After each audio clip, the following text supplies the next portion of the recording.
Hey everyone, it's Julie, and today I'll be making some adorable, scary ghost sugar cookies. These were frightening, but they were delicious.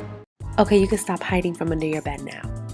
But before we get started, I want to take the time to introduce to you guys my good friend Lainey's YouTube channel, SimplyBakings. She makes delicious desserts as well as some healthy ones and some delicious smoothies as well. On her channel, she made ghost cupcakes, so please go check her out and don't forget to subscribe.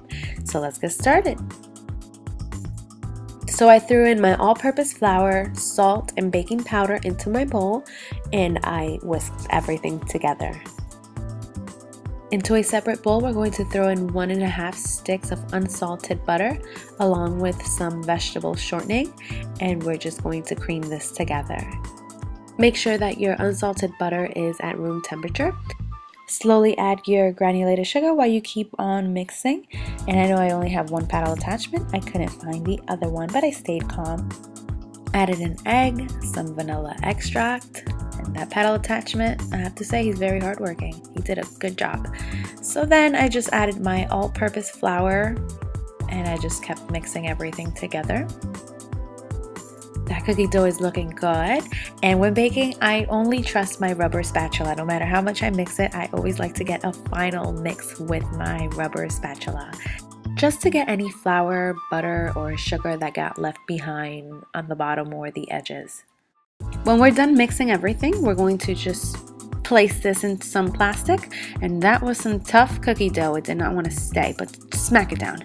And then we're going to chill this for about 3 to 4 hours in our refrigerator. And now once you get this cookie dough out of the refrigerator, it's going to be really hard, but you want to let it sit at room temperature for about 15 to 20 minutes. It'll still be cold, which is what we want, but it'll also be easier to work with. Are you ready to make a mess? Good. Throw some all-purpose flour onto your table or wherever you're going to be baking. Okay, your work surface. And make sure to lightly flour your dough as well and your rolling pin. You don't have to knead this because this isn't bread, but just make sure to work quickly and keep adding flour to your rolling pin because this dough is really sticky. So we're going to roll this out to about 1/4 inch thick, and then we're just going to start cutting out our cookies. Flour the bottom of your cookie cutter, and I'm pretty sure you can find this particular cookie cutter at any arts and crafts store. This recipe makes about 10 large cookies, and of course you can make about 4 or 5 cookies, even 1 cookie if you like. Freeze the dough and save it for another day. And now I've made plenty of cookies in the past, but I can confidently say that this is my favorite sugar cookie recipe. Towards the end, they were getting a little sticky, so I used a scraper to lift them up. You could use a spatula.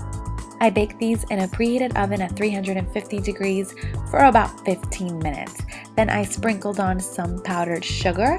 You can make some royal icing instead, but I thought this was way quicker. I painted some eyeballs and a big mouth with some Wilton's black gel.